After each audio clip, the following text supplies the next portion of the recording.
Hey there, restaurant pros. David Scott Peters here, creator of the Restaurant Prosperity Formula, and your coach. Oh boy, menu engineering is absolutely awesome. You can reduce your food costs by 3 to 7 points when done correctly, but only the first time you use it. And I know what you're thinking, crap, with the rising food prices, that's exactly what I need now, today. But wait.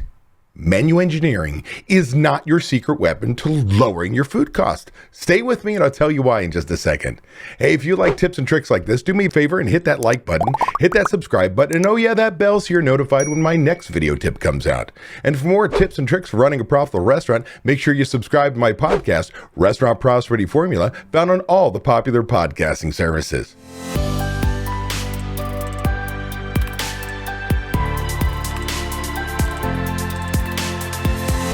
Hey, I get it. You want the fastest way to reduce your food cost. The way food costs are rising today is crazy. Let me tell you why menu engineering is not your secret weapon, or at least not yet. Before we get into menu engineering, before you can engineer your menu for profitability, here's what you have to have in place. Number one, you need to have a budget. Without a budget, how the hell do you know where your food cost needs to be? Not some industry average. That's a 34%. Are you average? Are you in the same street corner, same price point, same style of service, same quality of product, same? No. So we've got to have a budget to know where your target needs to be. And that starts with the one number you must know to have any chance to make money, and that's prime cost. Understanding what your total cost of goods sold is, plus your total labor costs, including taxes, benefits, insurance are, and where they're going to be. In a higher minimum wage state, we're going to have to run lower food costs and vice versa.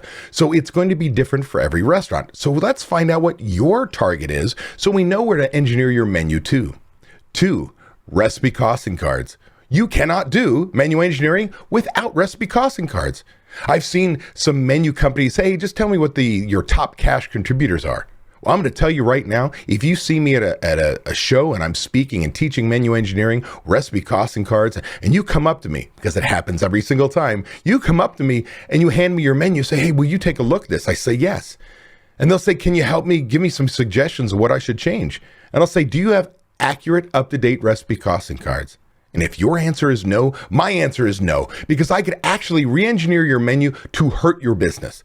There's no possible way to engineer a menu without having accurate, up-to-date recipe costing cards for every menu item on your menu. 3, POS programmed properly. You got to have your POS system programmed properly. What do I mean? Well, all too often, we've got POS systems that don't program every key for every item on the menu. So you might sell something, say if you're a Mexican food restaurant, a single tamale, a single taco, and so on, and you have no key for it, but you're going to sell it. So it goes in as open food. How do I control that? How do I know how that affects my mix? You might have a situation where you're a breakfast place and you've got, say, Spam and ham and bacon and turkey bacon as a choice of one of the meats you can have. Well, you've got these modifiers, but they go with every single item. So when we look at it and try and get an idea of, hey, with this 2 eggs over easy special, what the heck? Which are the sides that came with it? So we know what its food cost is. We don't know because we have all the sides in one modifier. We need to have separate modifiers. And the list goes on. The truth of the matter is a properly programmed POS system is critical to menu engineering. 4, training.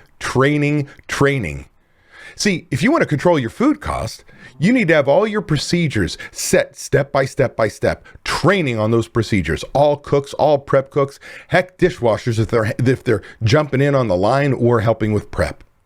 You've got to have plating set up, pictures, mise en place. You need to make sure everybody's putting that dish out the same every single time, not only for profitability in this case, but also consistency. Our guest gets the same experience every single time. What about number 5, portion controls? Look, your recipe cost card, you could have sat at table 22 and said, 5 ounces of French fries, but you have Lurch on the line who has the biggest hands in the world, and he puts 8 ounces of French fries on every plate that goes out. So we need to know exactly how you're executing, not theoretically, but how you're executing. So portion controls are extremely important so we follow recipes step by step by step. 6, key item tracker. This is just the ability for us to track 5 to 15 items every shift to make sure they're not stolen. By doing so, we're going to reduce our food cost. 7, waste tracker. Hey, when you burn something, when you drop something, when something's stolen, when you've got a server who double orders and there's a mistake, or you name it. Any reason why you would waste product, we want to mark it down, know the cost, so we can proactively fix it that day. Again, if we're looking to reduce our food costs, wouldn't it make sense to reduce theft and stop dumbass mistakes? Right? 8, time temp checklists. We have a moral and legal responsibility to serve safe food, but it also translates to profitability. If we've got coolers taking products out of temp, we have to throw it away. We're losing money. You wonder why your food cost is rising? Well, sometimes it's what we do with our product.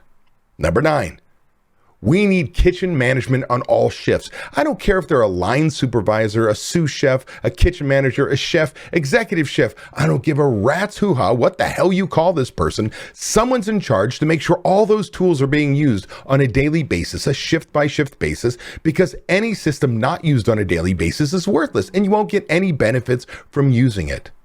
And finally, number 10, you need to be able to figure out what your ideal food cost is. Ideal food cost, or otherwise known as theoretical food cost, is based on your recipes. What you put on a plate, your accurate, up-to-date recipe costing cards, what you sell it for, and that POS system, the product mix report that tells you how many you sold of each item. By grabbing that information together and putting it either into software or a spreadsheet, much like the one I provide my members called the Menu Profitability Monitor, we can find out what your ideal food cost is for your restaurant based on your recipe cards, your price point, and what your customers actually purchase. And this way, we're not pulling some national average, because you might be a pizza place with pasta and should be running a 24% ideal food cost versus a steakhouse at 38% ideal food cost. And oh, by the way, a typical restaurant runs 7 to 9 points above ideal. So all these systems I just went through are going to help you reduce your food costs before we ever get to menu engineering. And oh, by the way, you can't menu engineer without these things in place properly. Otherwise, I really want you to understand this, without taking care of the 10 things I just went over, right? If you don't have them in place before you start working on menu engineering, you're flying blind. And odds are all the hard work you put in, all the good work you put in, if those aren't in place, will not get you the results you want or need. If you're tired of not being able to leave your restaurant because no one else knows how to run it, I want to make sure you know it doesn't have to be that way. You can leave your restaurant. It is possible to build a team of people who know how you want the restaurant to run. With these trained and responsible people in place, you can give yourself time away. What would you do if you had time away from your restaurant? Would you sleep better? Would your relationships improve? Would you feel more relaxed? These are all things you deserve to experience as a business owner. It's why we own our own businesses. If you would like to learn how to own a restaurant that doesn't depend on you to be successful, click the link in the description to watch a free training course that teaches you exactly what you have to do. Also, be sure to subscribe to get my weekly tips and watch these 2 videos to get more information and guidance for running a successful restaurant.